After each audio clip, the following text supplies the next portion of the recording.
Hermanos, buenas tardes. Hoy nuevamente tenemos la oportunidad de volver nuestra mirada a Cristo y escuchar su voz y poder verle con los ojos de la fe. Y vamos a hacerlo a través de este texto de Mateo capítulo 20, del verso 29 en adelante, que escuchábamos hace unos minutos. Todos conocemos la miseria de vivir en un mundo caído.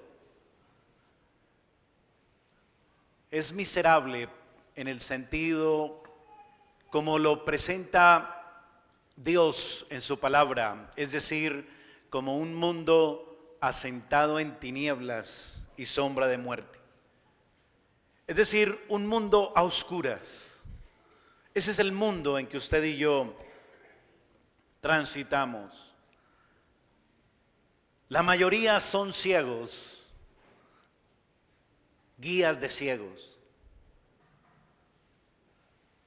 No entienden, no disciernen, tampoco pueden ayudarse en su ceguera. Pero también en otro sentido, esa es la condición que puede vivir usted como creyente en algunos apartes o episodios de su transitar cristiano. Y lo más trágico es que a veces no sentimos esa ceguera espiritual. Porque la ceguera espiritual no duele, no molesta. ¿A usted lo incomoda la ceguera espiritual? ¿Le da algún tipo de prurito? No, ¿verdad? No nos alarma. Por eso quiero que usted se identifique también un poco, aún como creyente, con estos ciegos del pasaje de Mateo 20. Porque en ciertos episodios, vuelvo a decir, de nuestra vida, no somos distintos, no somos diferentes ni mejores que los ciegos a la vera del camino de Jericó.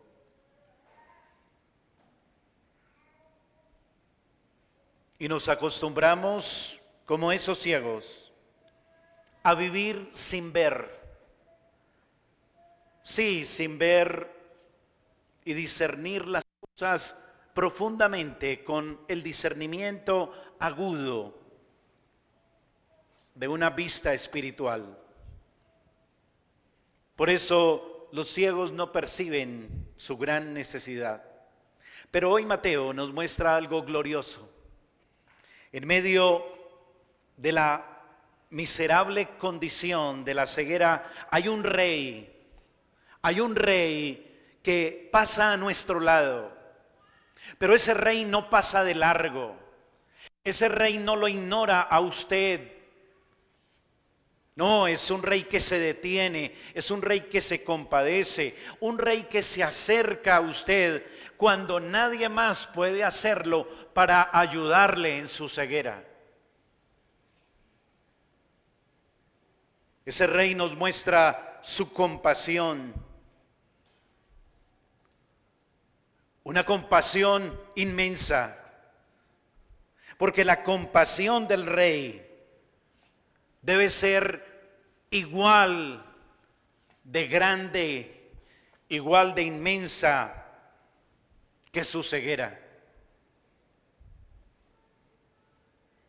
Ese rey es el único que puede ayudarnos en esa condición, es el único que puede abrirnos la vista para que podamos observar las cosas de una manera real y diferente y que todo cambie y sepamos cómo conducirnos en la vida. Hoy vamos a ver tres verdades que describen no solamente a dos hombres del primer siglo, sino también en un sentido a cada uno de nosotros. He llamado mi reflexión de este texto el rey que se compadece de nuestra miseria. El rey que se compadece de nuestra miseria. Y vamos a verlo bajo tres enunciados. En primer lugar, mi gran miseria requiere gran compasión.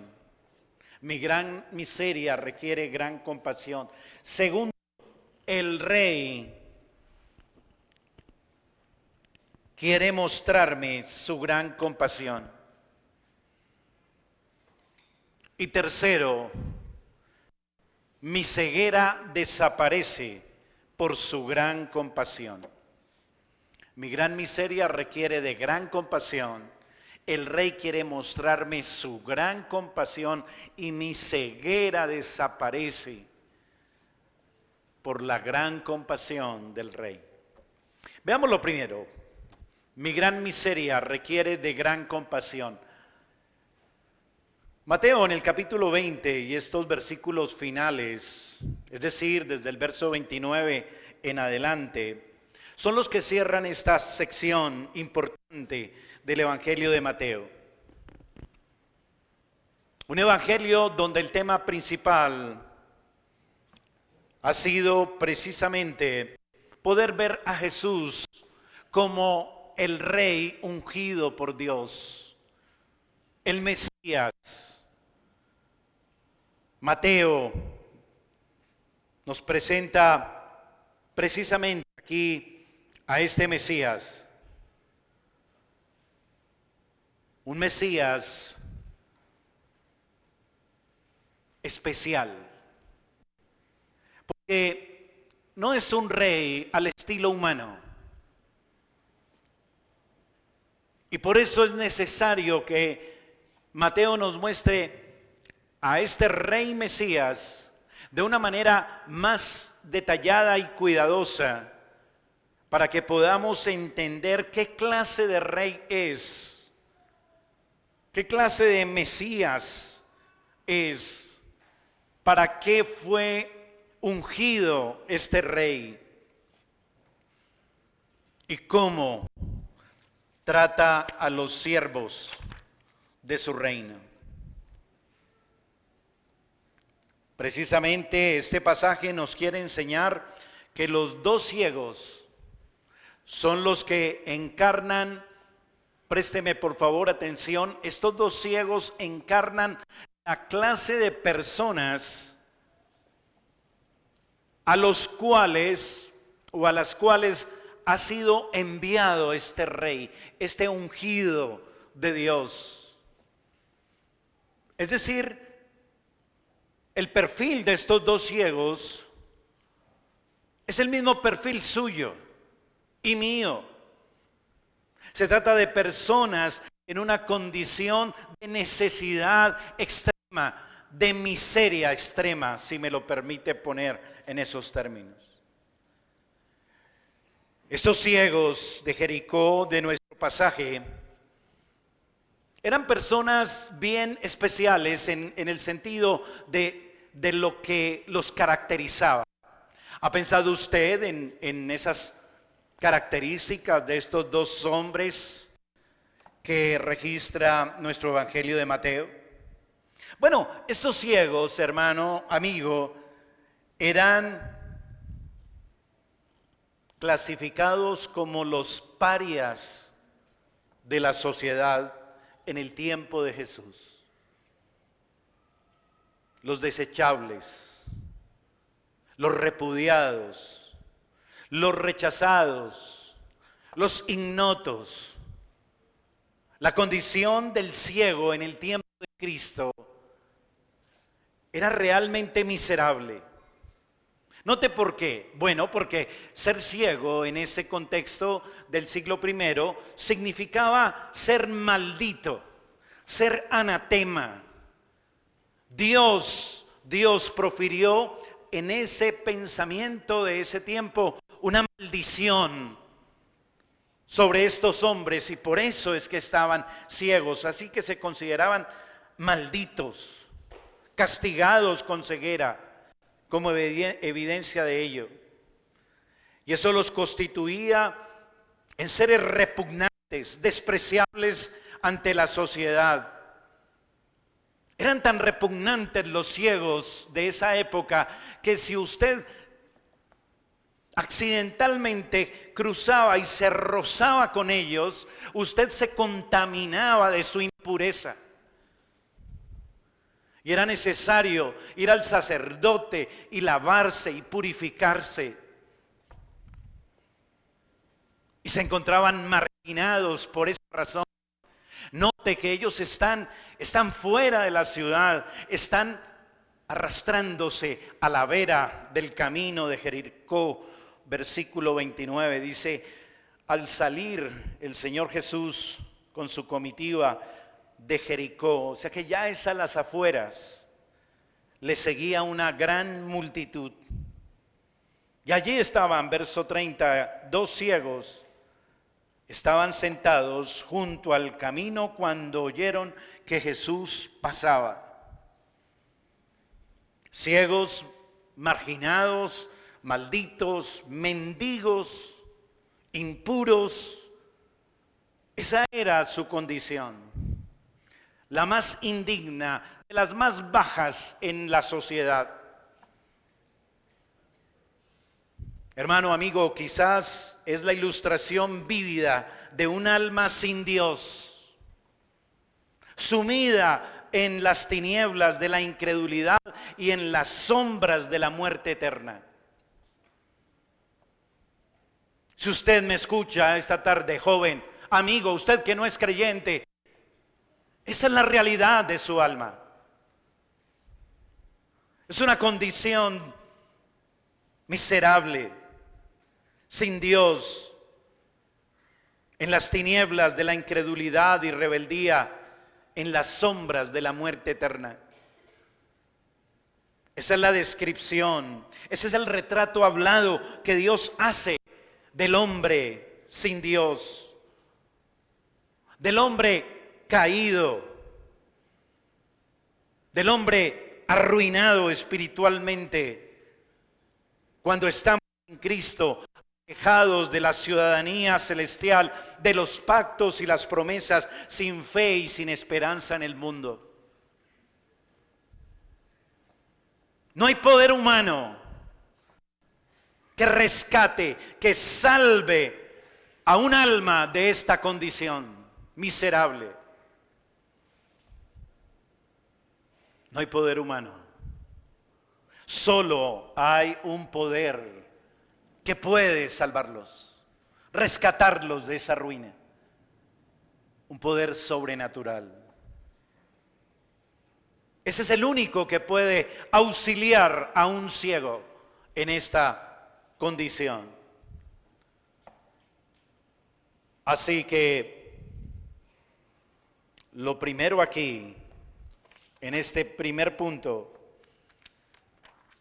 es que mi gran miseria requiere una gran compasión. Creo que este enunciado recoge bien lo que estamos meditando, ¿no le parece? Mi gran miseria requiere una gran compasión.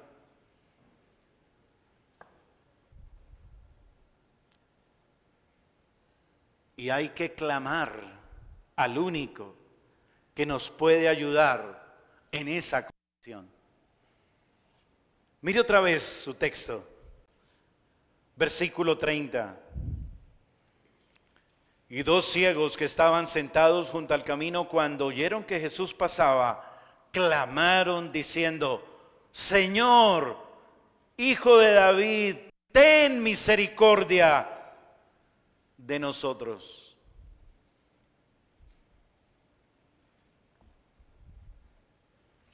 Usted puede imaginar la escena. A la salida de un pueblo hermoso en su época. Había sido cuidadosamente adornado y cuidadosamente decorado por el Imperio Romano. Y era una ciudad bonita. Pero esto no ocurre en la ciudad bonita, esto ocurre afuera, en las calles polvorientas, a la salida de esa ciudad bonita. Y nos dice el texto que Jesús está pasando con un gran grupo de marchantes que le seguían por ese camino polvoriento, pero no fue casualidad que pasara por ese lugar. Él acababa de enseñarle a sus discípulos que él no venía a buscar honores. ¿Recuerda cuando veíamos en el contexto anterior que los discípulos le pidieron que uno quería hacerse a la derecha y otro a la izquierda? ¿Recuerda? Y el Señor le dijo que el que quisiera ser importante y grande debía hacerse siervo de todos, y que él precisamente, él no había venido para ser servido, sino para servir. Y por eso él pasa allí, por ese lugar donde estaba esa, entre comillas, escoria de la humanidad, porque quería servir y ayudar a esos ciegos en su condición miserable. Vino a buscar y a salvar los que se habían perdido y arruinado. Los ciegos sabían de esa misión del rey prometido en el Antiguo Testamento. Por eso lo llaman como el Antiguo Testamento lo llama. Los profetas lo identifican: el Hijo de David. Era una voz que se corría por todo el pueblo judío, por todo el país. Así que no era algo que ignoraran estos ciegos. Ellos sabían lo que se enseñaba en las sinagogas y lo que se oía y corría voz a voz por todo el pueblo. Y cuando supieron que ese del que se decía que muy seguramente era el Hijo de David, clamaron a él, porque sabían que el Hijo de David, por las Escrituras, era el único que los podía ayudar en su miseria, en su ceguera en la que se encontraban. Amigo, usted que aún no es creyente, usted ha estado oyendo de Cristo, no solamente hoy, quizás muchas veces. Y considere que estos ciegos supieron lo que usted también sabe, porque lo está escuchando aquí domingo tras domingo. Y estos ciegos, al saber esas cosas de Jesús, lo que hicieron fue gritar y clamar y pedir misericordia a ese Jesús del que se decía y habían oído que era el Hijo de David. Clamemos a Jesús porque hemos oído quién es Él. Cuando se leía el rollo de Isaías, cuando se leían los salmos, allí se identificaba claramente que Jesús era el ungido del Padre, era el Hijo de Dios, era el Rey, era el Mesías.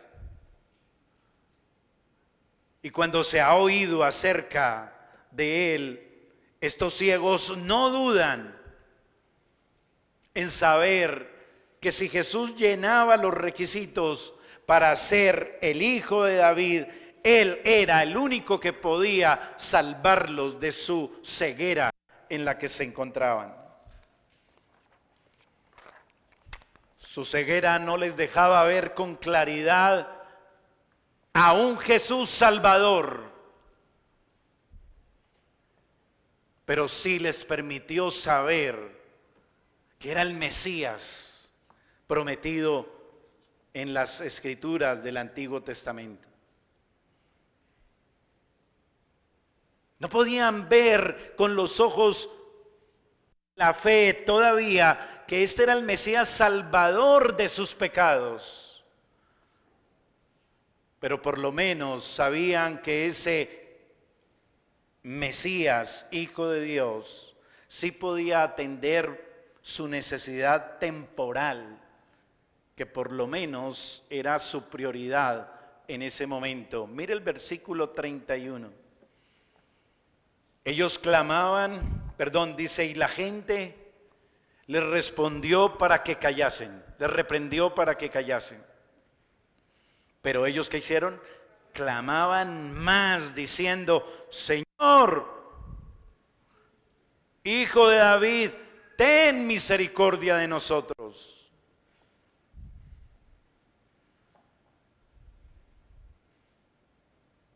Ellos no dejaron pasar al Señor Jesús así nomás. Usted esta tarde, otra vez a usted le digo, joven, amigo, amiga, que aún no cree. Usted que ahora mismo está escuchando de este Hijo de David, de este Rey ungido, no deje pasar de largo a Jesús. Después de saber quién es Él esta tarde, clame por su alma, grite en su corazón. Dígale, Señor, ayúdame a creer en ti. No quiero morir arruinado en el infierno. No lo deje pasar. Haga como estos ciegos. Clame, grite dentro de su alma. Señor, sálvame. Ten misericordia de mí.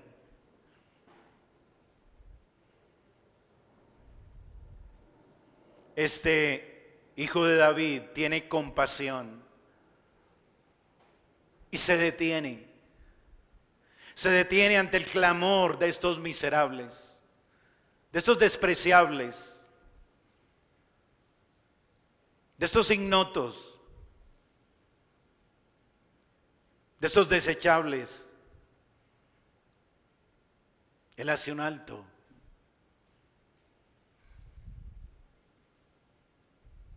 Y lleno de gracia, se acerca a ellos. Así como se acercó a usted y a mí. Cuando usted estaba muerto en sus delitos y pecados. Y alguien le habló de Cristo. Y aunque no entendía bien quién era ese Cristo, a usted le pareció que Él era el único que podía hacer algo especial por su alma. Y usted clamó, gritó, suplicó. Y el Señor atendió. Porque Él puso en su corazón la convicción de justicia, de pecado. Y usted se vio en su miseria, en su ruina, en su sombra de muerte. Y el Señor tiene compasión. Y así se revela a estos ciegos como el Rey Mesías, lleno de gracia, de misericordia, y lo hace de manera increíble. Y eso nos lleva a la segunda parte, al segundo punto. El Rey quiere mostrarme su gran compasión.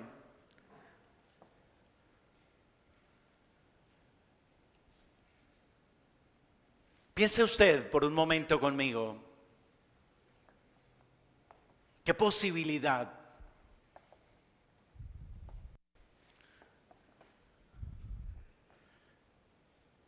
había haciendo una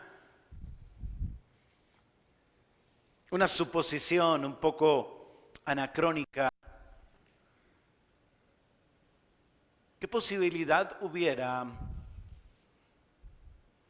de que el rey de España, pasando con su esposa y sus consortes y su séquito, se dirigiera a un lugar polvoriento para visitar unos ciegos,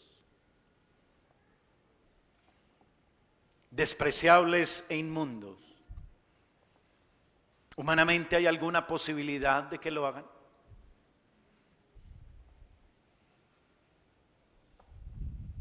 ¿Qué príncipe humano se compadecería de estos hombres en ese estado de miseria y de repudio, de estos pobres ciegos? Solo uno, el descendiente de la casa de David. Sí, solo él podía mostrarles gran compasión. Y así es que estos ciegos claman a ese rey Mesías, a este descendiente de David. Mire cómo dice el verso 32. Y deteniéndose Jesús los llamó y les dijo: ¿qué queréis que os haga? Ellos le dijeron: Señor, que sean abiertos nuestros ojos.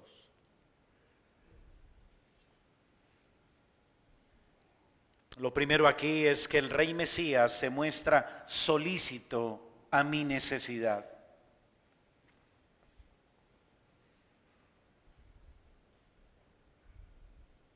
Ese es el tipo de rey que quiere revelarse aquí en el Evangelio de Mateo. Es el rey lleno de compasión y misericordia, que está solícito a expresarla. Por eso estos ciegos claman por misericordia a Él, por ayuda, por bondad, por compasión.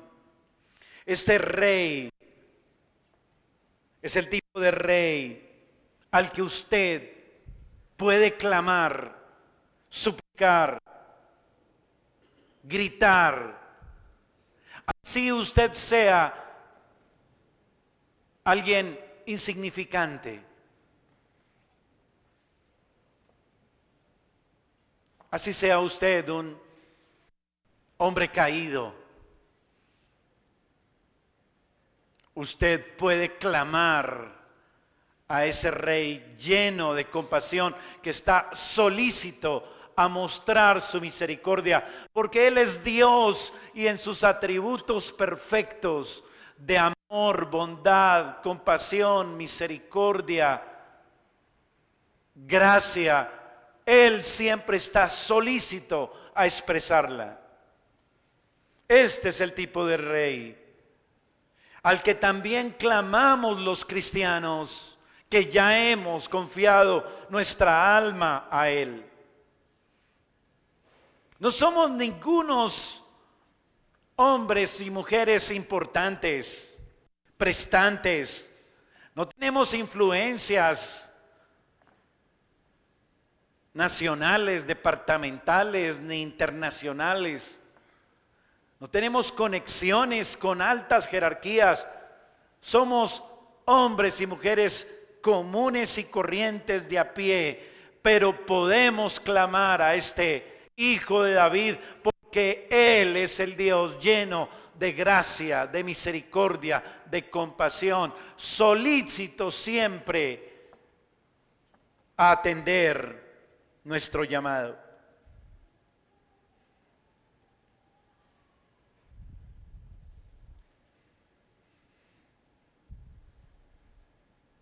Usted y yo somos mendigos que siempre necesitamos acudir a este príncipe. Mire otra vez el versículo 32, primera parte, dice: y deteniéndose Jesús, los llamó y les dijo. ¿Puede usted imaginarse lo que sintieron estos ciegos cuando les dicen: oiga, Jesús se detuvo, los escuchó, mire, y ¿sabe qué? Los está llamando, los va a atender?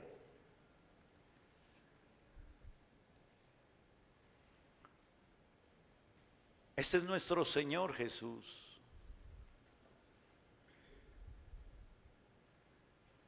Al que usted puede ir, suplicar, y Él se va a detener y Él va a escucharnos. Y Él va a preguntar, versículo 32, ¿qué queréis que os haga?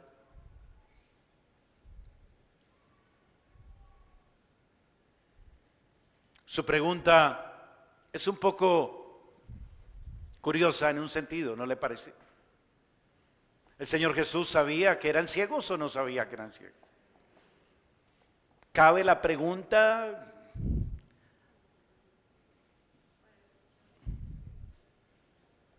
el Señor les dice: aquí estoy, ¿qué quieren?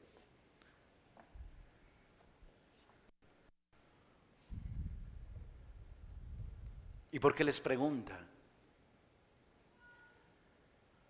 Porque Él quiere que comprueben los ciegos que se encuentran.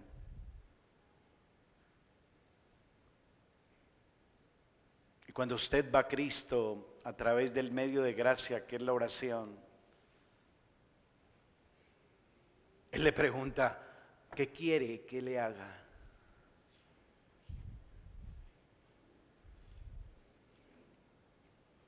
Para que usted y yo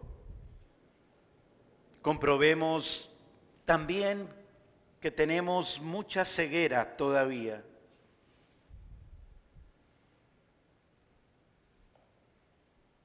Estos dos hombres insisten en pedir una salida a su problema menos importante. Sí, me escuchó bien. Ahí está el Hijo de Dios, el enviado a buscar y salvar lo que se ha perdido, para que no se arruinen las almas eternamente en el infierno. Ahí está en persona y les dice: ¿qué quieres que le haga? Y ellos salen con el chorro de babas: perdóneme, devuélvanos la vista.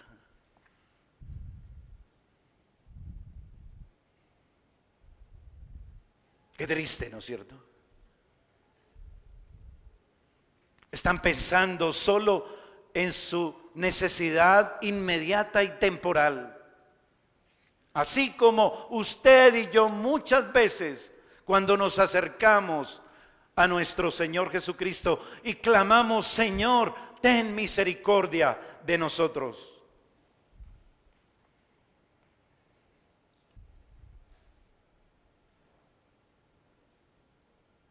¿Usted qué le respondería? Señor, necesito arreglar esto. Necesito sanarme de esto. Necesito, Señor, que ayudes a mi hijo que lo están operando ahorita, y que le des sabiduría a los médicos. Señor, esto, Señor, lo otro. ¿Cuánta ceguera hay todavía en nuestros corazones? ¿Me estoy haciendo entender? Por eso el Señor les pregunta: ¿qué quieren que yo les haga?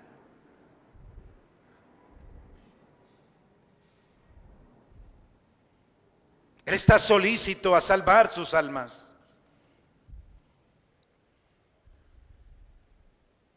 Así que, hermano, preséntele las necesidades prioritarias de su alma. Esas que el Espíritu Santo pone en su corazón, lo apremia a usted a ser más sensible por las cosas del reino antes que por las cosas temporales y los afanes de esta vida. Por eso recuerde el Padre Nuestro como modelo de oración. Primero lo primero, Señor, santificado sea tu nombre. Señor, que el reino venga a mi alma y se entrone tu reino más y más para que mi pecado tenga menos terreno en mi corazón. Señor, que mi vida santifique tu nombre. Eso es lo primero.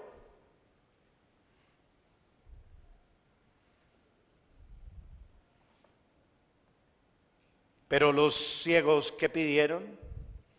Versículo 33, ellos dijeron, Señor, que sean abiertos nuestros ojos. Y por último, mi ceguera desaparece por su gran compasión. Versículo 34, entonces Jesús, compadecido, les tocó los ojos y enseguida recibieron la vista y le siguieron.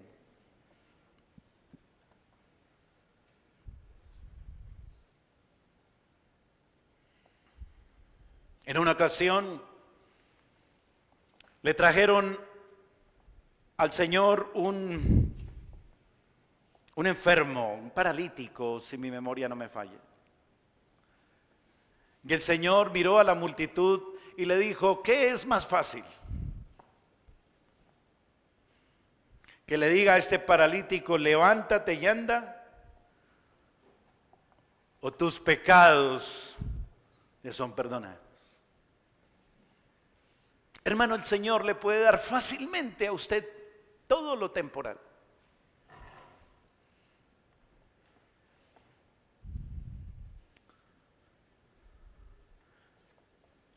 Pero el rey ungido vino a buscar y salvar lo que se había perdido.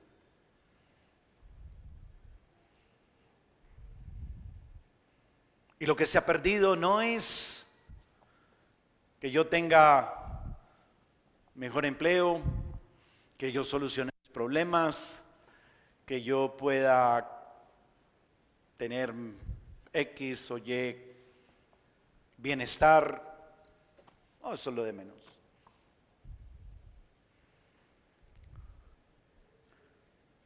Así que Cristo en su gracia nos da solución a lo temporal, pero Él se agrada más dándonos bienes eternos.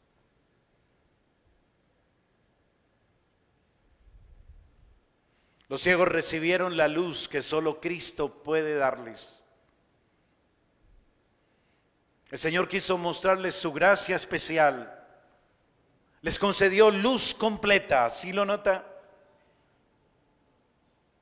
Jesús, compadecido, les tocó los ojos y enseguida recibieron la vista. Pero note algo, la frase que cierra aquí dice, y le siguieron. ¿Por qué le siguieron? Porque el Señor Jesús no solo tocó sus ojos, sino tocó su alma.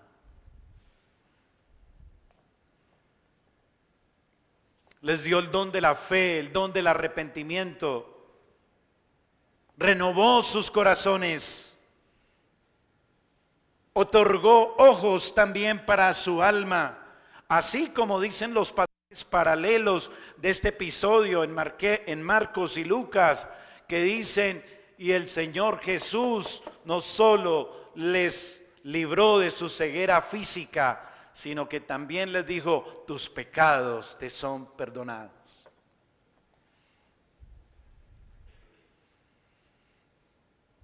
Y que recibieron esa luz en su alma, se evidencia porque dice la última frase, y le siguieron. Siguieron tras la luz espiritual que Cristo les permitió en esa hora. Recibieron luz suficiente para ver a Cristo como el Salvador de la ruina espiritual en que andaban, de las sombras y tiniebla de muerte en que su alma se encontraba. Cristo les alumbró, les abrió los ojos, pudieron ver, regeneró sus corazones, nacieron de nuevo, pudieron ver el reino de Dios.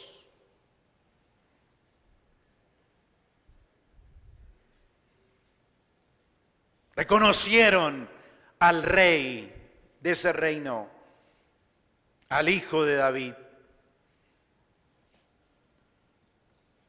Para ver el reino es necesario nacer de nuevo. Y porque lo vieron, siguieron a Cristo. Aquel día el Señor les mostró su compasión y misericordia, se detuvo, los miró en su miseria, en su indignidad, les mostró gracia especial, ignoró su dignidad como hijo de Dios, como descendiente de David. No se aferró a esa dignidad, se humilló, se rebajó a ellos, se inclinó y les tocó a esos hombres inmundos los ojos para que pudieran ver. Y no solo los ojos humanos, sino también los ojos de su alma. Este es nuestro rey David, hijo de David. Él es el siervo que vino al mundo para servir y no ser servido. Él está siempre atento al clamor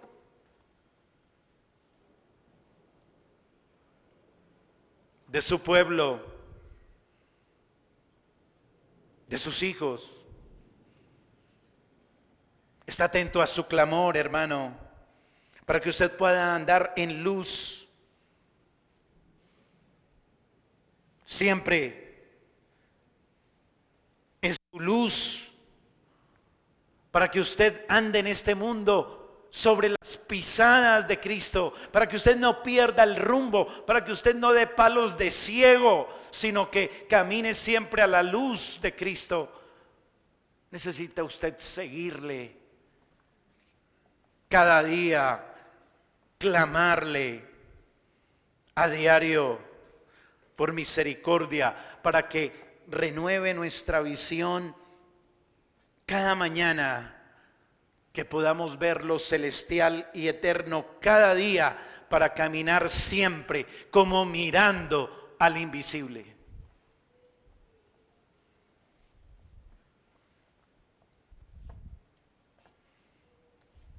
Y usted,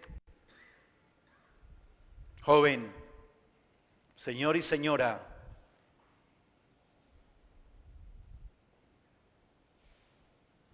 perdone que los nombre tanto, los tengo secos de tanto decirles. Arrepiéntanse y crean.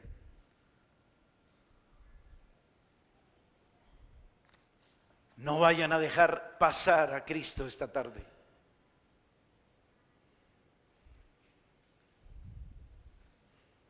Ya usted sabe de qué Cristo le estoy hablando. Quizás esta noche, mañana, pasado mañana, sea demasiado tarde para su alma. No lo deje pasar. Clame, ruegue. Dígale: Señor, ayúdame en mi incredulidad. Dame la gracia, la fe para poder verte como el Hijo de David, como el Salvador, como el único que puede rescatar mi alma de esta miseria y de la sombra de muerte. Oremos al Señor. Padre, te damos gracias por tu palabra. Gracias, Señor, porque nos permites ver a Cristo. Gracias, Señor, porque tu Hijo se detuvo a considerar nuestra miseria. tocó nuestros ojos y pudimos ver. Y ahora clamamos por los que están aquí esta tarde, oh Dios. Dales el don de la fe para que rueguen, para que griten en sus corazones, clamen por misericordia y quieras salvarles, Señor. Quieres darles luz a sus almas. Y a nosotros, Señor, ayúdanos. Esta semana necesitamos seguir andando en tu luz. Perdónanos porque clamamos a veces solo y prioritariamente por cosas temporales. Señor, enséñanos y ayúdanos a pedir, porque tú quites nuestra ceguera cada día más y más, que haya más luz en nuestros corazones para andar en luz a cada paso en este mundo caído. Andar en tu luz, en la luz de la salvación, en la luz de tu gracia, en la luz de tu reino, para que busquemos primeramente tu reino, tu justicia, y que lo demás venga por añadidura. Señor, te lo pedimos con acciones de gracias en Cristo. Amén y amén.